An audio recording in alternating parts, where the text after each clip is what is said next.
Hello students, welcome back to our channel. আশা করি তোমরা সবাই ভালো আছো। যারা এবছর উচ্চ মাধ্যমিক পরীক্ষা দিয়েছো, দ্যাট মিনস তোমরা সেমিস্টার 4 দিয়েছো, তোমরা সবাই রেজাল্টের জন্য না ওয়েট করে আছো। ওকে, তো এই জন্য যখনই কোনো আপডেট মেলে আমার কাছে, তখন সেই আপডেট তোমাদের শেয়ার করার জন্য আমি ভিডিও বানাই। তো দেখো, বেসিক্যালি আজকের যে ভিডিওটা আমি বানিয়েছি সেটা তো গ্রেস মার্কস নিয়ে আমি প্রত্যেক ভিডিওতে কম বেশি কথা বলি। তো পাসের ফর্মুলা, ঠিক আছে, এটা নিয়ে অনেকে আমাকে কমেন্ট সেকশনে জানিয়েছো। আর সবচেয়ে মেইন প্রায়োরিটি আজকে যে ভিডিওতে যে বিষয়টাতে দেওয়া হবে সেটা হচ্ছে বেস্ট অফ 5 রুল। ঠিক আছে, যে বেস্ট অফ 5 রুল কীভাবে অ্যাপ্লিকেবল হয়, কলেজে ভর্তির সময় বেস্ট অফ 5 রুল কেন লাগে, বা তোমার মার্কশিটে কেমনভাবে বেস্ট অফ 5 রুল রিপ্রেজেন্ট করা হবে, বা বেস্ট অফ 5-এর উপর মার্কশিট বানানো হয় কিনা, বা নিজেদের ক্যালকুলেশন করতে হয়, এসব নিয়ে ডিটেলিংয়ে আজকে আমি জাস্ট বলবো। ওকে, তো দেখো, সবচেয়ে বড় বিষয় যেটা, সেটা এখন কি চলছে, খাতা দেখা কমপ্লিট, এটুকু তো তোমরা সবাই জানো। মার্কসও পোর্টালে কমপ্লিট আপলোড করা, হ্যাঁ। স্কুল থেকে প্র্যাকটিক্যাল আর প্রজেক্টের যে মার্কসগুলো সেগুলো দেখবে এখন মোটামুটি নেওয়া চলছে, এবং তোমার লেট ফাইন দিয়ে প্রজেক্ট এবং প্র্যাকটিক্যাল সাবমিট করার লাস্ট ডেট সেটা হচ্ছে 6 এপ্রিল অবধি এক্সটেন্ড করেছে বোর্ডস। এটা জানো তোমরা, আগে নোটিশের কথা আমি বলেছি। তো খাতা দেখাও পুরো কমপ্লিট। তো কোন সাবজেক্টে কেমন মার্কস উঠেছে সেটা দেখবে আমি জানিয়েছি। এছাড়াও তোমরা যদি ইন্ডিভিজুয়াল আরও কোনো সাবজেক্টে নতুন করে জানতে চাও, আমাকে জানিও, কমেন্ট সেকশনে জানিও, আমি অবশ্যই ভিডিও বানিয়ে দেবো।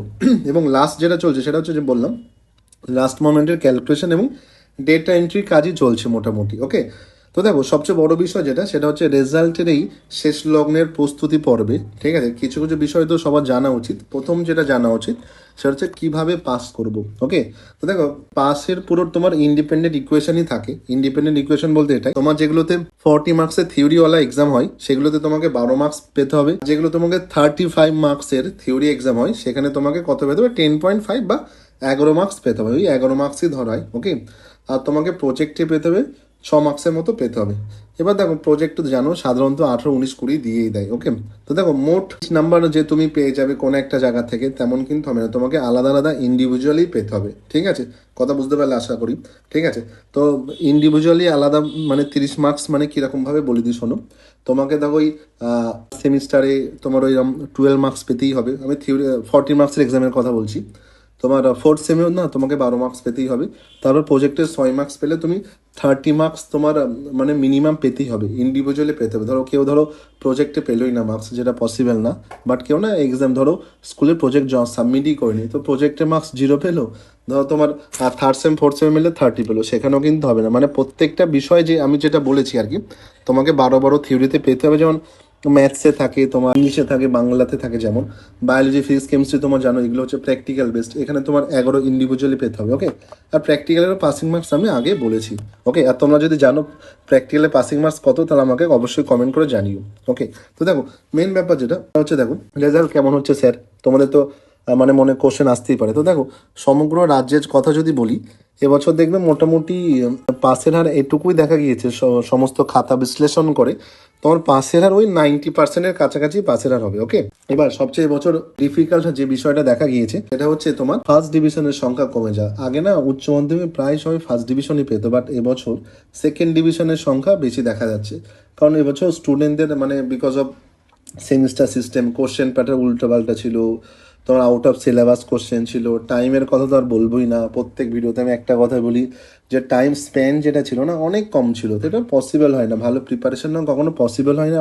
আর প্রিপারেশন যদি বাজে হয় তো কখনো না ভালো আউটপুট এক্সপেক্ট করা উচিত না। তো এবছর হয়েছে স্টুডেন্টরা, পুরো স্টুডেন্টরা মানে হয় না সেই সমস্ত নতুন এক্সপেরিমেন্ট স্টুডেন্টের উপর করা হয়েছে, আর ভোগান্তি স্টুডেন্টদেরই দিন শেষ হয়েছে, সাফারিং স্টুডেন্টদেরই হয়েছে। ওকে, আর সবচেয়ে বড় বিষয় যেটা, দেখো বিজ্ঞান বিভাগের খাতা, ফ্র্যাঙ্কলি বলছি, পাস করানোর ক্ষেত্রে কিন্তু এমন হয়নি। পাস করানোর সময় সবাইকে গ্রেস দিয়ে, বা যেখানে তোমার কোশ্চেন ভুল আছে সেখানে অনেকটা গ্রেস দিয়েছে, চেষ্টা করা হয়েছে। বাট হ্যাঁ, এমনি সায়েন্সের খাতা যেমন হয় আর কি, সায়েন্সের খাতা না কড়াকড়িভাবেই দেখে, মানে উইদাউট লজিক কিছু লিখলে, বানিয়ে ফানিয়ে লিখলে, এগুলো না চলে না সায়েন্সে। হ্যাঁ, হয়তো তোমাকে পাস করিয়ে দেবে, বাট মার্কস কিন্তু খুব একটা ভালো আসেনি এবছর। ওকে, তো সবচেয়ে বড় বিষয় যেটা দেখো সেটা হচ্ছে বাংলা ইংলিশে তোমাকে কী করতে হবে, অবশ্যই পাস করতে হবে এবছর। ওকে, বাংলা ইংলিশে যদি তুমি কারো যদি কোনো রকমভাবে ফেল হয়ে যায়, ঠিক আছে, তা বা প্রজেক্টের ব্যাপারে, দেখো বাংলা ইংলিশে তো এমসিকিউ ছিল থার্ড সেমে, সেখানে তো মানে ফেলের কোনো প্রশ্নই ওঠে না। ঠিক আছে, যদি কেউ এবার এমসিকিউ যদি মার্কই না করে তা তো সে তো বুঝতেই পারছো মানে ফেল হতে পারে। বাট ফোর্থ সেমেও বাংলা ইংলিশে ওইভাবে ফেল করেনি কেউ, যারা সাদা খাতা জমা দিনি তারা ছাড়া, বা অনেকে জানো উল্টো পাল্টা কথাবার্তা লিখে দেয়। বাট বাংলা ইংলিশে ইউজুয়ালি কেউ ফেল করে না। বাট হ্যাঁ, বাংলা ইংলিশে যদি কেউ ফেল করে যায় তখন কিন্তু সেখানে অনেকের প্রশ্ন থাকে যে না স্যার, তাহলে যে আমার অ্যাডিশনাল সাবজেক্ট আছে সেটা কি বাংলা ইংলিশের জায়গাটা চলে গিয়ে বাংলা বা ইংলিশ কোনো একটা সাবজেক্ট আমার ওই ফোর্থ সাবজেক্ট হয়ে যাবে, এমন কি হতে পারে? সেটা কিন্তু পসিবল না। বাংলা ইংলিশ ম্যান্ডেটরি, ওকে, কম্পালসারি। এটাতে তোমার ইন্ডিভিজুয়ালি পাস করতেই হবে, নাহলে কিন্তু হবে না। আর যেটা বলেছিলাম সাবজেক্ট সোয়াইপ রুল, এর আগেও বলেছি, যদি তুমি বাংলা ইংলিশ ছাড়া চারটে বিষয়তে কোনো একটা বিষয় বাই চান্স সাপোজ অ্যাক্সিডেন্টালি যদি তোমার ফেল হয়েও যায়, তাহলে তোমার কি হবে, অ্যাডিশনাল সাবজেক্টটা তোমার মেন সাবজেক্টে এন্ট্রি হয়ে যাবে। ওকে, কথা বুঝতে পারলে? তো সেখানে তুমি বেঁচে যাবে কোনো রকমভাবে, কোনো মানে রেজাল্ট তোমার সেখানে তুমি পাসই হয়ে যাবে, রেজাল্টও বেরিয়ে যাবে, কোনো প্রবলেম নেই। ওকে, বাট মেন ব্যাপার যেটা সেটা দেখো, তোমার দেখো সব সাবজেক্টে যে তোমার ফোর্থ সাবজেক্টে দেখো যে ব্যাপার যেটা সেটা দেখো, তোমার ধরো সব সাবজেক্টে তুমি ভালো মার্কস পেয়েছো, ঠিক আছে। তো সেখানে দেখো এই এই যেটা হবে যে সোয়াইপ করা, যেটা তুমি হয়তো দেখো তুমি হয়তো ফোর্থ সাবজেক্ট, তোমার ফোর্থ সাবজেক্টে কিন্তু থাকবে, ধরো তুমি মেইন সাবজেক্টে 64 পেলে, অ্যাডিশনাল সাবজেক্টে 84 পেলে, সেখানে তোমার অ্যাডিশনাল সাবজেক্টই থাকবে।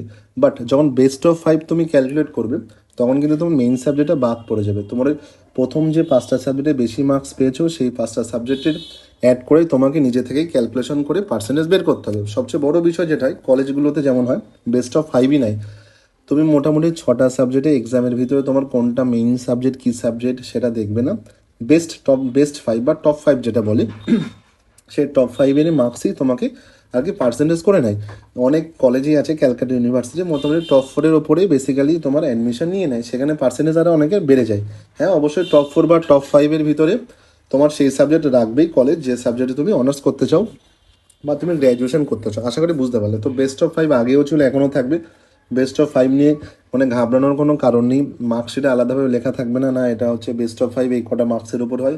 মার্কশিটের সব কটা সাবজেক্টের ইন্ডিভিজুয়ালি মার্কস দেওয়া থাকে, তোমাকে বেস্ট অফ 5 নিজেকে ক্যালকুলেট করে বার করতে হয়। সেই হিসাবেই দেখবে কলেজের যখন তোমরা ফর্ম ফিল আপ করবে সব কলেজেই দেখবে ওটাই বলবে যে বেস্ট অফ 4 বা বেস্ট অফ 5-এর মার্কস দাও।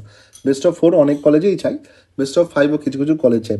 তো তোমাকে কী করতে হবে, তখন তুমি যখন মার্কসগুলো এন্ট্রি করবে, ওকে, কলেজ নিজে থেকেই আর কি, কলেজের ওই দেবে সিস্টেম যেটা থাকে, নিজে থেকেই বেস্ট অফ 5 ক্যালকুলেট হয়ে চলে আসে। ওকে, নিজে থেকে হয়তো তুমি অনেকে কনফিউজ থাকবে না আমি কিভাবে দেবো এটা।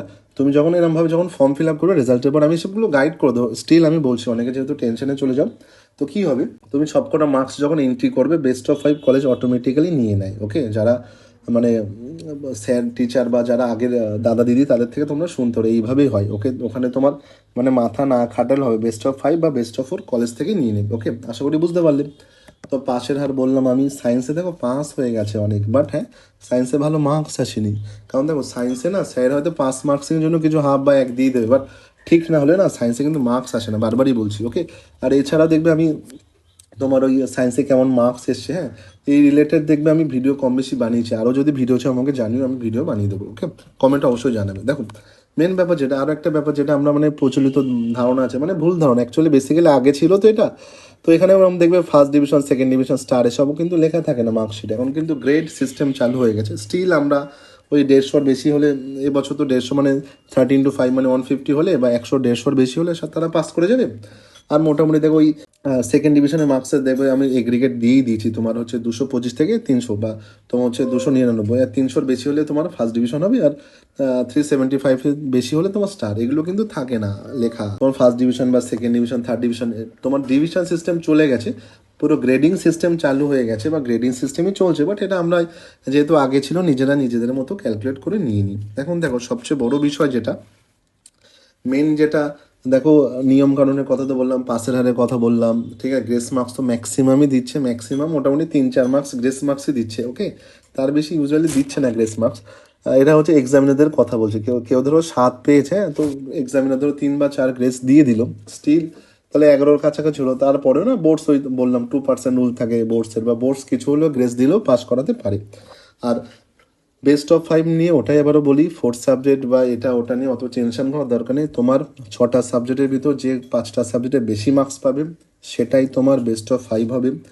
তুমি যদি নিজেও ক্যালকুলেট না করতে পারো, যখন ফর্ম ফিল আপ করবে, প্রত্যেকটা কলেজে না মার্কস ইনপুট করতে হয়। হ্যাঁ, তুমি কোন একটা পার্টিকুলার সাবজেক্টে কত পেয়েছো সব কটা মার্কস যদি দিয়ে দাও তো কলেজ সিস্টেমেই তোমার বেস্ট অফ 5ই নিয়ে নেবে। এইভাবে অ্যাডমিশন হয়। আশা করি বোঝাতে পারলাম। এছাড়াও যদি কোনো ডাউট থাকে অবশ্যই আমাকে জানিও, কমেন্ট সেকশনে জানিও। আর প্লিজ চ্যানেলটা সাবস্ক্রাইব করো।